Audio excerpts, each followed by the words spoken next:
Welcome to Business Innovators Radio, featuring industry influencers and trendsetters sharing proven strategies to help you build a better life right now. Hi, welcome. I'm your host, Gail Nowak. Today, my guest is Michelle Jacobik, who is a highly sought-after financial coach and business profitability strategist. Her financial solutions and Envision programs have successfully led entrepreneurs and individuals around the country in rebuilding their financial foundations and forge their way towards reaching their business and personal goals. Michelle is also the author of the #1 Amazon bestseller, Prosperity After Divorce, and a contributing writer for Thrive Global. She's made numerous guest appearances on national radio and podcast shows and speaks at entrepreneurial and women's groups around the country. Michelle and I met at Evolution 2019, and today she's going to share with us some of her insights and positive energy around the infinite possibilities of financial savvy and empowerment. Welcome, Michelle. Hey, Gail. It's so nice to be with you again today after our venture into Evolution 2019. I'm excited to be on your podcast and have some conversation around, what we got out of that event and share with your audience what I do and how I serve. Yeah, and I'm so excited to learn more about you. We got a little bit of an opportunity to chat very briefly at Evolution 2019. So how about if we start off with you sharing a little bit about your business, who you're working with, and some of the common challenges and problems that you help your clients overcome. Excellent. So as you said, my name is Michelle Jacobik, and I am a business profitability strategist. I'm an expert in money, business, and finance. I used to introduce myself as a budget coach a couple of years ago because I love that shock value when people, when you stand up and say, oh, I'm a budget coach versus a financial strategist, people go, ew, it's like the word diet. No one gets jazzed up or excited. But I love shifting people from that limiting belief that being in control of our money and naming our dollars in advance is actually a negative thing into a more savvy place of empowerment that planning really does do for them. And, it's interesting. This is actually my second chapter in my life. I went through a transition myself. I actually bought my first company before I turned 30 and grew. I was in insurance and I bought the company that I worked for just before I turned 30 and had a background in taxes and my investment license. I did property and casualty insurance. So over a 25-year plus period, I worked with multiple entrepreneurs because I did commercial insurance and I worked on helping them protect their businesses. But I was never somebody that walked in and just was interested in quoting what their business was and what protections they needed. I really was jazzed up about being able to be invited on their journey of entrepreneurship. And everybody was different. Everybody's business was different, where they started, where they were, the challenges that they had. And it was my job as a trusted advisor to really come alongside of them and make sure that they were protected. And what I loved most about it was the fact that there was a lot of diversity in everybody's stories. And for me, I was able to, step into that move from employee to entrepreneur. I always knew that I wanted to own a business. So it was a great opportunity for me to buy the one that I worked for. And I had a business partner. We grew that company from 600,000 in sales to over 12 million. Wow. Had 14 women that worked for us. And we were a leading force in our industry. In 2010, I got divorced, and life as I knew it had changed. I was working 60 hours a week. My, former husband was home with the kids at that point for 6 years, doing a fantastic job raising them. But everything that we had built over 23 years was split in half. And our timing was split in half, right? He went back into the workforce.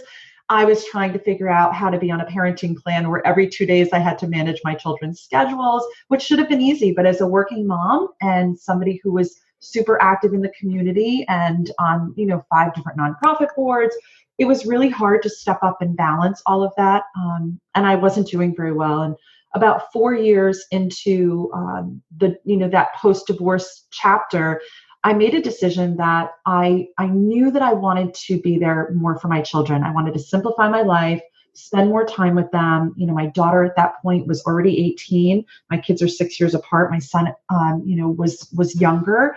And I just knew that something had to shift. And I would never have been able to make those changes, whether it was through the divorce or making a decision to step away from my business, selling it and starting something new, if I didn't have my bearings. And I mean, financial bearings, my emotional bearings, a plan around what it would look like for me and the kids. I had no idea what I was going to do next, but I knew intuitively that something had to change. I was birthing something. I had no idea what I was birthing. I just needed to rest. I was exhausted. But it allowed me trusting, right? Like knowing that there was something more beyond what I was doing for that 26 years of my insurance career. It gave me the wherewithal to step in and take a leap. Now, obviously, I wouldn't have been able to take that leap if I didn't have financial stability.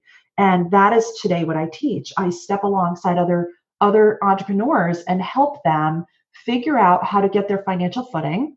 I am a firm believer that financial consistency is what leads to financial stability. And I know this to be true because I was a train wreck in my 20s and pulling myself out of, more than $15,000 of credit card debt and payday loans and all the mistakes that I made when I left out of my parents' home at 19, thinking I had adulting down, and fell on my face, led me to understand that when I had those things together, when I had financial consistency and I was planning and I was content with where I was, but not complacent, always had goals, that I could create the stability that I needed to take bigger leaps in life. And I could lean more into my intuition and into my own knowing that no matter what came my way, it would be okay. And that's what I get to teach today. I get to use that experience as a veteran entrepreneur and help mentor other people on how to do the same. What I love about what you're saying is, so this is a theme that I think really stood out at Evolution 2019. Everybody in that room that I got the opportunity to speak with was such a cool balance of practical application backed with wisdom and intuition. And so I love what you're saying about that practical aspect, right? Like money, with the physical practical concept of money, but also you being in tune and taking a rest and knowing that you had to take a leap of faith, feeling into the fact that, okay, something has to shift, something needs to change here. Yeah. And being able to then bring that back in to the practical world and help other people do that. Because I think that that's one of the things, right, that sometimes stops us from taking a risk that's really going to have a big payoff, not just financially, but emotionally, spiritually, fulfillment wise. But I get what you're saying. Like sometimes you just need to feel like you have that foundation in order to take the leap in the first place. Yeah. And I think what happens, so many people that I come across today, and I'm sure you as well, we have transitions in our life, right? And some of those transitions we plan, some we don't. I happen to be the one that initiated the divorce, but so many people are, find out that there's indiscretions and they decide that the marriage is over. Some people, I have a woman that I'm working with this week who is a new widow.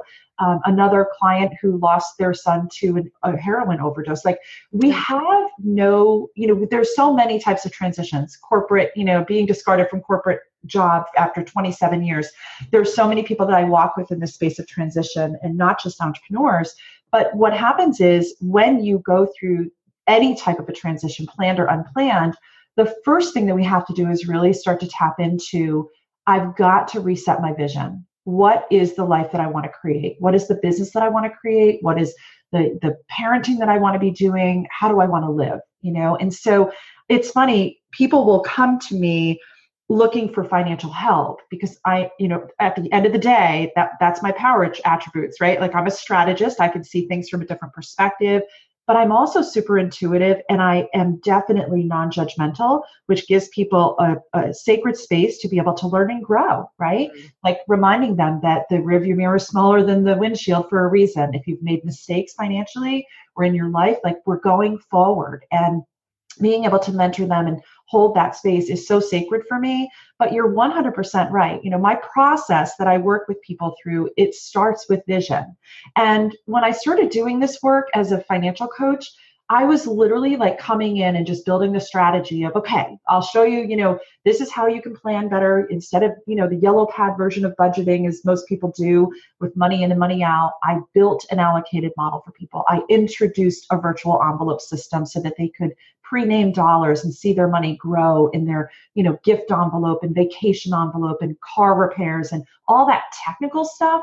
But what I found when I was doing the technical was I'm a self-development junkie. I'm a personal development junkie. It always comes into everything that I do. Anybody that walks with me personally or professionally will always have that piece of me because I can't leave it out. And it's such a beautiful, beautiful thing to introduce people to this space of intuition, to this place of, they've been running in place for so long in their finances that they stop dreaming. They stop thinking about their goals because they feel like nothing's possible when they're in that space. And I'm all about saying, no. The way that we get to where you want to go is creating the roadmap.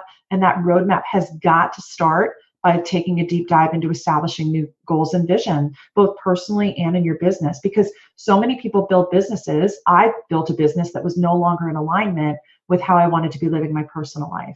And I could easily do that in this business as well, right? In my private practice and serving people, I always have to be asking myself, what would I love? And when I'm not feeling in attune to that, then I know that something has to shift. And it also is a place when we start to look at visions and goals where we start to look at the blocks, because I can bring people to a certain level financially. I can help them grow and scale their business. But if they're coming up with limiting beliefs and prosperity blocks along the way, all the money isn't going to matter. Right? We sabotage, we end up in the same place over and over. So for me, the vision work is so important because I get to step into shifting them into alignment with the vision. I get to remove some of those prosperity blocks and limiting beliefs, which is what was so great about sitting in the receiving side of Evolution 2019 was I always have to be doing this work for myself as well. So to be able to sit at a table with you and work through those pieces and not be the one leading, but being the one receiving was so beautiful because it's a part of my process, but I have to have the space to carve out and do it myself as well. Right. And so you alluded a little bit to some of the outcomes that you've been able to achieve sort of going through that process. What are some of the outcomes that your clients have achieved after working with you? Well, one of the things I'm most proud of is just, I track as I move people through my programs. I do track when they come in, where they are in terms of personal debt, business debt. So many people today, they don't necessarily go out and get your traditional, small business administration loan. The access to credit is easy. So many women, 37% of women grow and scale their business using credit cards. And the intention is that, 2 years from now, I'll have them paid off. I'll be paying myself. And then they get to the 2 or 3 year mark and they're either paying the credit cards and not paying themselves or paying themselves and still carrying this balance. And now with a lot of guilt and shame. Mm-hmm. So I would say that the biggest thing for me is stepping on a journey with somebody and giving them the roadmap.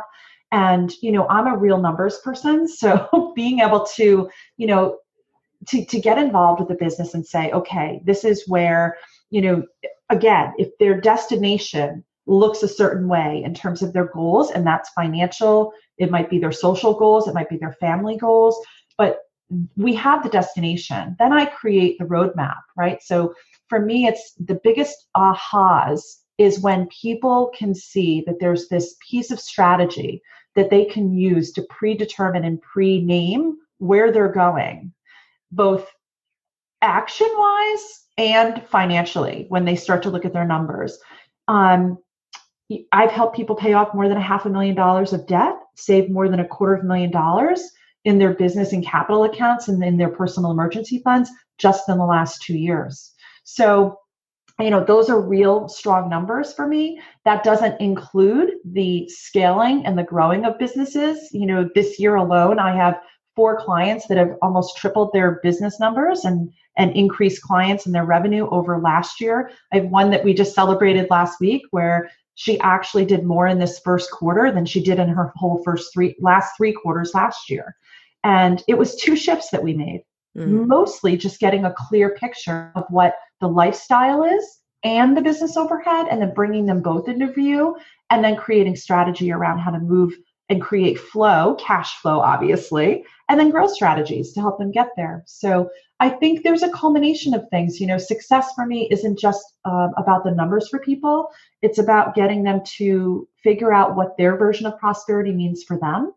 And sometimes that means less of what they have. Sometimes it means more of what they want. It really is different for everybody.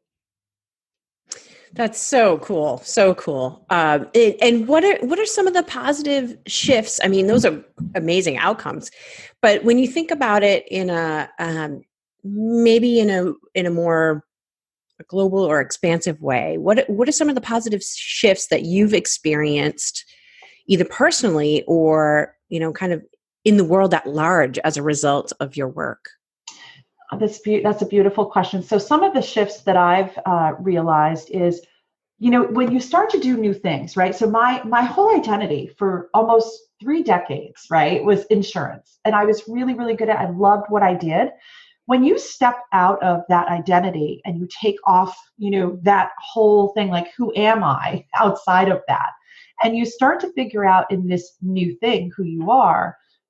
It's a really interesting and confusing place to be. And I find that, that happens to so many of us. And what I have found for me is I really believe I believe wholeheartedly that I was really sent here to help others release their guilt and shame around their money handling. Teaching them new skills and tools so they can stop running in place in their life and actually change their family legacy. And I don't mean it by building a ton of wealth. I mean by literally breaking the chains of guilt and shame off of their legacy, right? Or whatever that may look like for them. Teaching them about learning to create a life that they would love, and using the fact that this is scary for me, right? Stepping into a whole new thing and not having any idea, and putting on this new, I always say it's like wearing a new pair of heels. It feels, they look really great and then they really hurt, and you get blisters and you sip and you soar. And I think for me, it's being willing to, even in this, I call this incubation stage of my business, being able to trust that when something doesn't feel right, that it's okay, to not drive so hard. That's the hardest thing for me. And I think for so many entrepreneurs, we're always driving and trying to create versus co-create. And I think that, being able to harness this idea that when we are driving so hard to get where we want to go, we tend to get in our own way and we don't allow for creativity and space. And you mentioned my book that came out last February, and I really, really believed that, the place that I was supposed to be serving 100% would be working with divorced women and people in the transition of divorce. And I developed programs and different things that I was doing around that. And what gave rise to the book was that divorced women kept showing up in my practice, 3 and 5 years post-divorce. And I'm thinking, okay, so I'm supposed to serve here. And I never, ever planned on writing a book. Actually, it was Bryna. I was in the process of writing, and I came across Bryna's work as an editor, and I needed some help in the creative process and making sure that the work that I put out to the world was not a memoir. That's not what I wanted it to be. I wanted it to be a book where women could learn and read and learn and move. And so that's how I learn. I read and tell me to do something, I'm going to do it, right? It's why we did so well at Evolution, because it's like you listen and then you do. And I think anybody that's into self-development and professional development in that realm, it's about the doing. It's about the reflection. It's about that going inward and then taking action and tapping into, both the holistic side of ourselves and the technical side. And yeah, I think that for me, it's looking at the bigger picture and trusting that it may not look anything like I thought it would look like. So the book has had much success. I get, emails on a weekly basis. I had like 4 last week that brought me to tears, and women, from all over the country. And I'm like, gosh, how did they find the book? And they're just trusting. I have a woman coming here tomorrow to Connecticut who is actually traveling to do a workshop, and she's from California, and sent me a message 2 weeks ago and said, I don't care what it takes. I want 3 hours with you. And I'm like, she's going over to the other side of the state near New York, and I'm on the other side near Rhode Island. And she's like, I don't care. I absolutely want to meet with you. I'm a lead mediator in the country, and I do, divorce mediation. I train other mediators. I read your book. I've been sharing it. I want to meet you. And I was just like, oh, like who would have ever known, Wow. Yeah. Yeah. Yeah. So speaking of Bryna and Evolution 2019, when you think back about the event, you touched on some things where you were talking about asking that question, who am I? And the question, who am I becoming? That was a big theme at the event. So what were some of the insights that you received that really stand out to you the most? There's so many, but I will say my favorite realization that came to me from Evolution was Bryna leading us through really looking at the core desires, that those feeling qualities. She asked us to identify 5 feeling qualities of our vision. And I thought, what are my 5 core values, right? And able to identify abundance, connection and community, freedom, joy, and fulfillment. And those were my 5. And I remember her saying, so when, write a little bit about each one and why it matters to you and whatnot. And I remember her asking the question, is there anything on your list that you feel in this moment today is unattainable? Like it keeps coming up as like, yeah, maybe someday I'll get there. And I had to be honest with myself. And it was the word joy that I was like, God, is joy ever really attainable? Like, I'm happy. I enjoy my life, but joy, it almost felt unattainable. And so I circled that and I thought, I don't even like the word joy. and one of the things that I love was she prompted us to ask more questions. And I thought to myself, okay, use this here. If the word joy, there's this disconnect with the word joy, then ask yourself the question, what would more joy look like in your life? And the word that came up for me was fun. Like it means having more fun, space for more fun, space for more enjoyment. And when I wrote that, I thought, yeah, like inviting more fun into my life, would definitely resonate at a higher level for me than the word joy. And so I think for me, it was really identifying, and it made me realize how many times I don't ask myself enough questions. Harness the power of our intuition by asking the questions. How can I feel more joy? How can I have more fun? How can I, have more fulfillment in my life? And then just waiting for those answers. Because when I asked that question, what would more joy look like? Fun was like right there at the top of the list.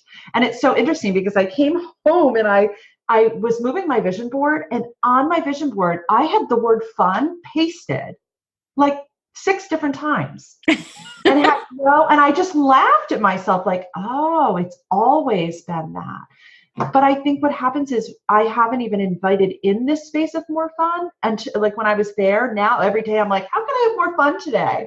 And I wake up with more of a childlike sense, I feel, since her event, because I'm asking that question, how can I have more fun today? I love that you bring that up because I had a similar experience where I was in a very different space at the event. We're a few weeks out. So, of course things change and shift. And I was responding to those core values and that feeling quality in a very different frame of mind with a very different frame of reference.